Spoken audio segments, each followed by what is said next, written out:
Welcome back to Overtime, folks. Just got done talking about the North American Promotion Relegation Tournament, and now we're going to do the same thing over in Europe. I'm your host, Wave Punk. Got a fightable carpet, got a Subi Smash, and Quinn Lobdell with me, guys. Got Promotion Relegation. Guy. I knew the episode was like, what's he going to say next? It's like, Rocket League.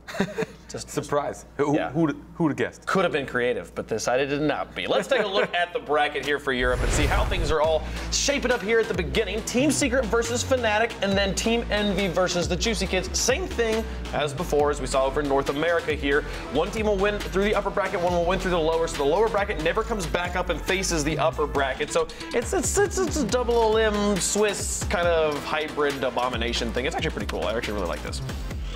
You know, it's different. It's different. It works good. We'll get our teams for RLCS. You essentially, having one chance feels really bad. Yeah. So you have two chances. But I think also forcing you to beat everybody feels bad too. So it's right in the middle. Like you have to win at least two, and you have to beat at least two of the three teams you're up against, which seems fair. All four should be on a pretty close level as far as, if our RLRS and RLCS have been competing at a similar level, which they have been. Yep. But you get more than one chance, because one chance would just feel real poopy. For sure, and every match in that bracket matters there. Every win is critical to getting you one step closer to getting into RLCS. Two of these teams trying to stay there. Two of these teams trying to get there for the first time and keep from dropping back to the rival series again for a second season here. And as we look at the first match that we want to talk about, it was Envy versus the Juicy Kids. And it still blows my mind that we are talking about Envy in a promotion relegation tournament. This is the defending world champions. You can see them here. They were under Northern Gaming when they won it last year, and they had Turbo Pulsar with them,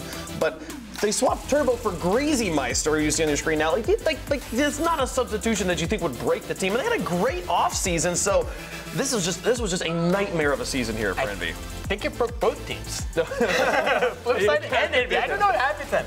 But, I mean, yeah, like you said, seeing Envy here fighting for RLCS, like qualification. I mean, just remind everyone of the roster. Greasy, Devo, Remco.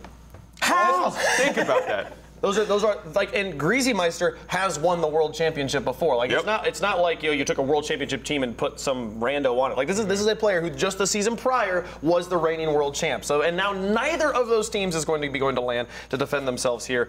And oh my goodness, so like Envy, like is there anything left to say at this point other than this is their last chance to stay back in the RLCS? Yeah, I mean it's enough public shaming for now. We really need to see them kind of just come together and stop making excuses. When you're fighting for relegation to stay qualified in the RLCS, you really need to make something happen. Now the one really good thing you did here, they played against PSG. PSG was undefeated. This was their last match, and we still have yet to have an undefeated team in RLCS because Envy decided to have a great week in the last week. So that was a good sign, but still, they have not had the best performance in other tournaments since that week either. Yeah, Envy really has to kind of get their stuff together right now. It's just hard to understand where it all went wrong because they did have a good off season. I think a lot of this comes down to just the quality of the competition really stepping up a notch, and Envy really not taking it as serious as before. Maybe kind of undervaluing Turbo. For sure. Now, talking about Juicy Kids over on the other side, talk to me about this team, Subi. Like, what can people expect? Do you expect them to take it from Envious here? Like, what sort of season did Subi have? I had a great season. Thank you, Charlie. I'm definitely going to be winning the World Championship. No, but Juicy Kids had a fantastic season in the RLRS. They opened it up and went 6-0 as far as games played went, but then kind of fell off. Finished the season overall 5-2. They look strong, but they force themselves into a lot of bad situations. They allow a lot of shots on net, and it's just, I don't think they're going to be able to handle the offensive pressure. I don't see them making it out of this promotion tournament. Yeah, so not a lot of faith right now in Juicy Kids, but they are starting off against an Envious that we've talked about, like not in necessarily the best position. So if there's ever been a chance with to get a win off of Remco, Devo, and Greasy Meister, still can't believe we're talking about those three names right now. Yep. But if there's ever been a chance to get a win off those guys, this is probably the best. And now moving forward to the other side, I really want to talk about this matchup. We have Fnatic versus Team Secret. formerly known as Emotion. And if you watch, you have left. This is formerly the Leftovers versus formerly Emotion, which is the matchup from the qualifiers, where we saw Emotion knock out the Leftovers from RLCS, and now they get a chance at revenge here. Can't wait to see it. And Fnatic, one of the biggest names in esports that we've been waiting, finally here. It's going to be awesome to watch them play. Yeah, I really don't know what to expect, especially because we've seen the world's craziest upsets. If it happens again, yeah, I'm just gonna wash my hands. I'm gonna tell Snasky I can't be his friend anymore. On the side, we talked about in North America that like Phibian just had this dynamite season, and in Fnatic they have the same record here. Is there anything different compared to Phibian with Fnatic? They lost one more game played, but they still went undefeated. So I mean, I think they just got a little too complacent going to try and battle for that RLCS spot and didn't take this team seriously. So now when they go for revenge, I don't think that they're going to open it up slow. Yeah. I think they're just going to go full pedal to the metal, super aggressive right off the bat. Well, I think one of the big differences between Phibian and Fnatic is that Fnatic is made up of players who have all been to LAN before. These are LAN experienced players who have all been in the RLCS, where Phibian is all a bunch of rookies right now they've had good LAN experience in tournaments other than the RLCS ecosystem here. But these guys, they were there. They had Farrell last time. Now they have Maestro, who is a LAN boy in his own right as well. So a lot of power and a lot of veteran experience. I think that was a huge part of what helped them get that 7-0. Oh, yeah, it has to be. I mean, when you go against the RLRS teams that don't have that experience, they've been playing mainly weekly tournaments and stuff like that. Like, this is a massive stage. You've got to know that the butterflies are going to eventually get to you.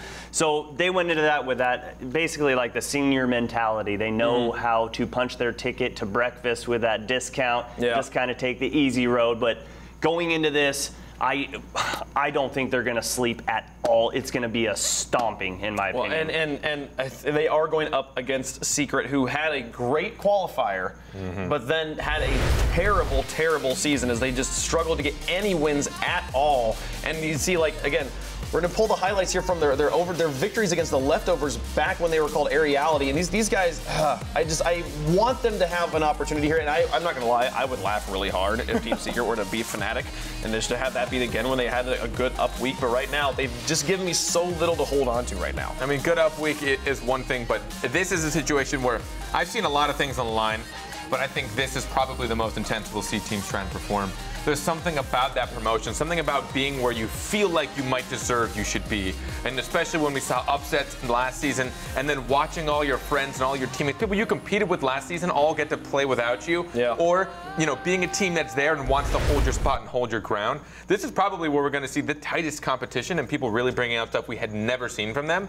But I think just in general, the raw experience and Leftovers will probably give them a bit of an advantage. Now, before we head out here, I just got to get, again, predictions of the two teams who are making it through. Out of our 4 teams, we've got Fnatic, Secret, we have Envy, and we have And Juicy Kids, right? Juicy Kids? This was called? For some reason, I wanted to call them outside. That's North America. No. I've got faith in the Envy boys. I think Envy are going. I mean, I can't see a place where those 3 make it in the RLRS. It's actually more like I just can't see that. My brain can't comprehend it. It's kind of like Flipside not making land, but we had that happen, so.